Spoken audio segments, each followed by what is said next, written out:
Hello everyone, welcome to our study channel Target Achievers. Guys, यह CISF ASI LDC के लिए GK के series का दूसरा वीडियो है। दोस्तों, इस सीरीज में इस वीडियो में जो भी क्वेश्चन आपको पढ़ाए जा रहे हैं ये सारे CISF के पैटर्न पर आधारित हैं। तो दोस्तों, वीडियो शुरू करते हैं, लास्ट तक देखिएगा और वीडियो कैसा लगा ज़रूर बताइएगा। तो चलिए क्वेश्चन शुरू करते हैं। क्वेश्चन नंबर 1 है, हीरे की चमक का क्या कारण है? तो हीरे की चमक का जो मुख्य कारण है वह है प्रकाश का पूर्ण आंतरिक परावर्तन। जो प्रकाश का पूर्ण आंतरिक परावर्तन होता है उसी के कारण हीरे चमकते हैं।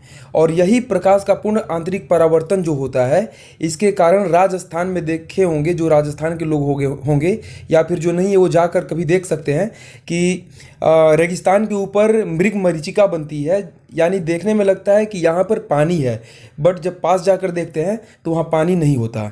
यह भी प्रकाश के रिफ्लेक्शन पूर्ण आंतरिक परावर्तन के कारण होता है। और कभी कभी आप जब रोड पे चलते हैं तो लगता है कि दूर कहीं पे रोड पे पानी पड़ा हुआ है, पानी का लेयर बना हुआ है। यह भी प्रकाश के पूर्ण आंतरिक परावर्तन के कारण होता है। चलिए क्वेश्चन नंबर 2 देखते हैं। विक्टोरिया प्रपात किस नदी पर है? तो विक्टोरिया जो जलप्रपात है यह जाम्बेजी नदी पर है।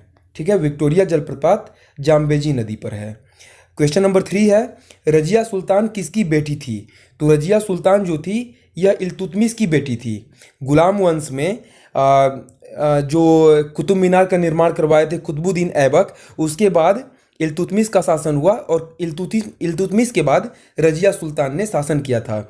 और क्वेश्चन आता है कि भारत की प्रथम मुस्लिम शासिका, ठीक है, या फिर भारत की प्रथम महिला शासिका, भारत की प्रथम मुस्लिम महिला शासिका या फिर भारत की प्रथम महिला शासिका जो थी वह रजिया सुल्तान थी। क्वेश्चन नंबर 4 देखते हैं। सूर्य की ऊर्जा का मुख्य कारण क्या है? तो सूर्य की ऊर्जा का मुख्य कारण नाभिकीय संलयन है। पिछले वीडियो में भी ये क्वेश्चन मैंने अपने तरफ से बताया था कि जो नाभिकीय संलयन होता है यह अभिक्रिया सूर्य के नाभिक के अंदर होता है। तो इसी के कारण सूर्य ऊर्जा देता है और इतनी बड़ी मात्रा में ऊर्जा देता है। और एक होता है नाभिकीय विखंडन, जिसके कारण परमाणु बम जो होते हैं वो ब्लास्ट करते हैं। ठीक है, चलिए क्वेश्चन नंबर 5 देखते हैं। किस सिख गुरु ने गुरु नानक की जीवनी लिखी थी? तो जो गुरु अंगद देव थे इन्होंने ही गुरु नानक देव जी की जीवनी को लिखा हुआ था। क्वेश्चन नंबर 6 है, रोम शहर किस नदी के किनारे बसा है? तो रोम शहर जो है यह टाइबर नदी के किनारे बसा है। जी हाँ दोस्तों, टाइबर नदी के किनारे रोम शहर बसा हुआ है। और जो रोम शहर है यह इटली में है। चलिए क्वेश्चन नंबर 7 देखते हैं। राज्यसभा द्वारा लोकसभा को धन विधेयक कितने दिनों के अंदर लौटा दिया जाना चाहिए? तो जो राज्यसभा के अंदर लोकसभा द्वारा जो धन विधेयक भेजा जाता है उसको सहमति देकर, या सहमति देना तो अनिवार्य होता है और 14 दिन के अंदर सहमति देकर वापस करना जरूरी है। उससे अधिक दिनों तक, 14 दिन से ज़्यादा राज्यसभा धन विधेयक को अपने पास नहीं रख सकता है।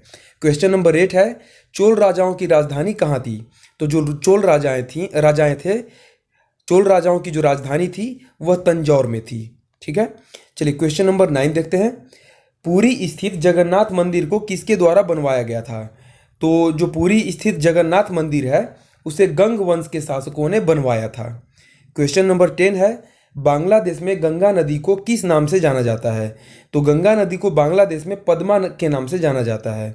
हाँ जी दोस्तों, बांग्लादेश में गंगा जाकर पद्मा बन जाती है। क्वेश्चन नंबर 11 है, महाभारत का प्राचीन नाम क्या था? तो महाभारत का प्राचीन नाम जय संहिता था। ठीक है, क्वेश्चन नंबर 12 देखते हैं। सबसे प्राचीन वेद कौन सा है? तो सबसे प्राचीन वेद जो है वह ऋग्वेद है। चलिए क्वेश्चन नंबर 13 देखते हैं। क्वेश्चन नंबर 13 है, राष्ट्रपति अपना त्यागपत्र किसको सौंपता है? तो राष्ट्रपति अपना त्यागपत्र उपराष्ट्रपति को सौंपता है। क्वेश्चन नंबर 14 है, तानसेन का असली नाम क्या था? तो तानसेन का असली नाम रामतनु पांडे था। चलिए क्वेश्चन नंबर 15 है, हाँ ये जान लीजिए कि तानसेन जो थे यह अकबर के दरबार में एक कवि थे जो कि उनके 9 रत्न के अंदर एक रत्न में गिने जाते हैं। क्वेश्चन नंबर 15 है, खजुराहो मंदिर का निर्माण किसने करवाया था? तो खजुराहो मंदिर का निर्माण चंदेल शासकों ने करवाया था और यह खजुराहो मंदिर मध्य प्रदेश में है। और खजुराहो मंदिर कई मंदिरों का एक समूह है जो कि खजुराहो के नाम से जाना जाता है। बहुत ही भव्य मंदिर है, एक बार आप जरूर इसको जाकर देखिए, आपको बहुत ही अच्छा लगेगा। चलिए क्वेश्चन नंबर 16 है, हाथी गुम्फा जिसे खारवेल ने बनवाया था किस राज्य में स्थित है? तो ये जो हाथी गुम्फा है यह उड़ीसा राज्य में स्थित है। चलिए क्वेश्चन नंबर 17 देखते हैं। अम्लीय वर्षा किसके कारण होता है? तो अम्लीय वर्षा जो होता है यह SO2 तथा NO2 के कारण होता है, यानी कि सल्फर डाइऑक्साइड और नाइट्रोजन ऑक्साइड। इन्हीं दोनों के कारण अम्लीय वर्षा होता है। और जो ताजमहल का रंग फीका पड़ गया है, हल्का पीलापन आ गया है, यह अम्लीय वर्षा के कारण ही हुआ है। चलिए क्वेश्चन नंबर 18 देखते हैं। जापान की मुद्रा का क्या नाम है? तो जापान की मुद्रा का नाम है येन। क्वेश्चन नंबर 19 है। अभ्रक का सबसे बड़ा उत्पादक देश? तो अभ्रक का सबसे बड़ा उत्पादक देश जो है वह है चीन। चलिए क्वेश्चन नंबर 20 है। अंग्रेजों और पेशवा के बीच कौन सी संधि हुई थी? तो अंग्रेजों और पेशवा के बीच में बेसिन की संधि हुई थी। ठीक है, अंग्रेजों और पेशवा के बीच युद्ध हुई थी, वह बेसिन की संधि द्वारा समाप्त हुई थी। चलिए क्वेश्चन नंबर 21 है। फलों का अध्ययन क्या कहलाता है? तो फलों के अध्ययन को पोमोलॉजी कहते हैं। ठीक है, फलों के अध्ययन को पोमोलॉजी कहते हैं। दिल्ली चलो का नारा किसने दिया था? तो दिल्ली चलो का नारा जो है यह सुभाष चंद्र बोस ने दिया था। क्वेश्चन नंबर 23 है। बिहू किस राज्य का त्यौहार है? तो जो बिहू है यह असम राज्य का त्यौहार है और असम में बिहू 3 बार मनाया जाता है। 3 जो मौसम होते हैं उनके आने पर जैसे मौसम बदलता है तो यह त्यौहार मनाया जाता है और यह मुख्य रूप से कृषि वाली त्यौहार है। ठीक है, चलिए क्वेश्चन नंबर 24 देखते हैं। भाखड़ा नांगल बांध किस नदी पर स्थित है? तो जो भाखड़ा नांगल बांध है यह सतलज नदी पर स्थित है। क्वेश्चन नंबर 25 है। ध्यानचंद स्टेडियम कहाँ स्थित है? तो जो ध्यानचंद स्टेडियम है यह लखनऊ में स्थित है। चलिए क्वेश्चन नंबर 26 है। टीपू सुल्तान कहाँ का शासक था? तो टीपू सुल्तान जो था यह मैसूर का शासक था। टीपू सुल्तान मैसूर का शासक था। Question number 27। नाटो का मुख्यालय कहाँ पर है? तो नाटो का मुख्यालय ब्रुसेल्स में है।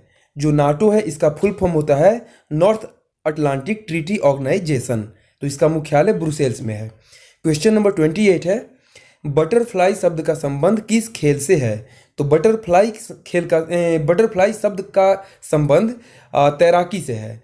तैराकी में ही एक स्टाइल होता है जिसे हम बटरफ्लाई कहते हैं। तितली की तरह उसमें हाथों को किया जाता है जिसे बटरफ्लाई स्टाइल कहते हैं। क्वेश्चन नंबर 29 है। एक अश्वशक्ति किसके बराबर होता है? कितने वाट के बराबर होता है? तो एक अश्वशक्ति 746 वाट के बराबर होता है। चलिए क्वेश्चन नंबर 30 देखते हैं। आगरा के किले के अंदर मोती मस्जिद का निर्माण किसने करवाया था? तो आगरा किले के अंदर मोती मस्जिद का निर्माण शाहजहां ने करवाया था। Question number 31। शेर शाह का मकबरा कहाँ स्थित है? तो शेर शाह का मकबरा जो है यह सासाराम में स्थित है। क्वेश्चन नंबर, और यह सासाराम जो है यह बिहार में है। बिहार के रोहतास डिस्ट्रिक्ट में सासाराम पड़ता है। क्वेश्चन नंबर 32 है। टांका किसकी मिश्र धातु है? तो जो टांका है यह सीसा और टीन की मिश्र धातु है। इस टांका को रांगा भी बोलते हैं, जिससे कि किसी चीज़ को ज्वाइंट किया जाता है, किसी वायर को ज्वाइंट किया जाता है सोल्डर आयरन द्वारा, तो वही सीसा और टीन से मिलकर बनता है टांका।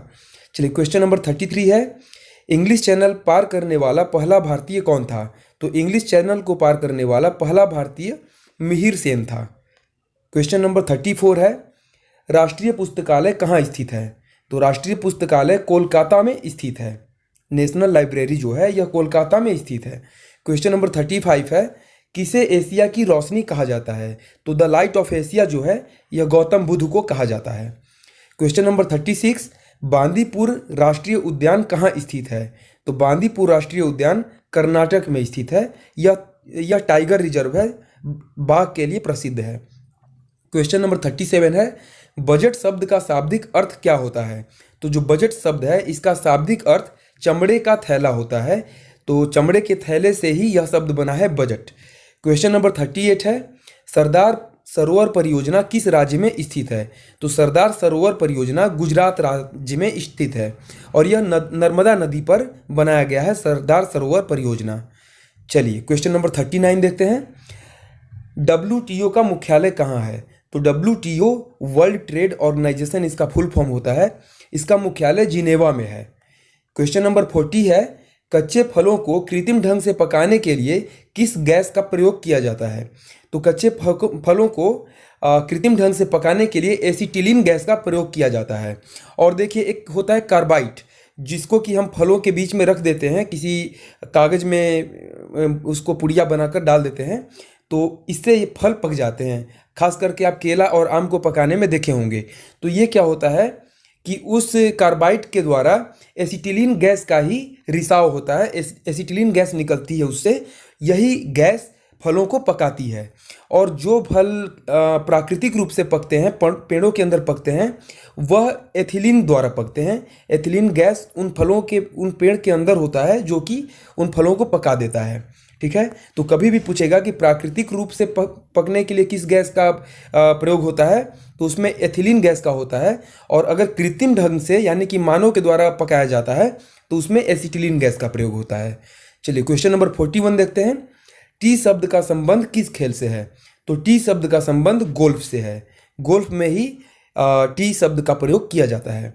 चलिए क्वेश्चन नंबर 42 है, माइक्रोफोन का आविष्कार किसने किया था? तो माइक्रोफोन का आविष्कार ग्राहम बेल ने किया था। क्वेश्चन नंबर 43 देखते हैं, अकबर का स्वतंत्र राजस्व मंत्री कौन था? अकबर का राजस्व मंत्री कौन था? तो अकबर का जो भू राजस्व मंत्री था वह था टोडरमल। और टोडरमल ने कई अच्छे कार्य किए हैं वहाँ के खेती को लेकर, वहाँ के राजस्व को लेकर। तो अकबर का जो राजस्व मंत्री था वह टोडरमल था। चलिए क्वेश्चन नंबर 44 देखते हैं, लोहे का प्रमुख अयस्क क्या है? तो लोहे का प्रमुख अयस्क हेमेटाइट है। हेमेटाइट के द्वारा लोहा का निष्कर्षण किया जाता है। और एक है मैग्नेटाइट। तो मैग्नेटाइट भी लोहे का अयस्क है और हेमेटाइट भी लोहे का अयस्क है। चलिए क्वेश्चन नंबर 45 देखते हैं, भारत का सबसे बड़ा बंदरगाह कौन सा है? तो भारत का सबसे बड़ा बंदरगाह नहावा सेवा है। नहावा सेवा महाराष्ट्र में होता है, महाराष्ट्र में पड़ता है। तो यह भारत का सबसे बड़ा बंदरगाह है। चलिए क्वेश्चन नंबर 46 देखते हैं, संविधान सभा का गठन किसकी सिफारिश पर किया गया था? तो संविधान सभा का गठन कैबिनेट मिशन की सिफारिश पर किया गया था। और यह सिफारिश जो है 16 मई 1946 को की गई थी।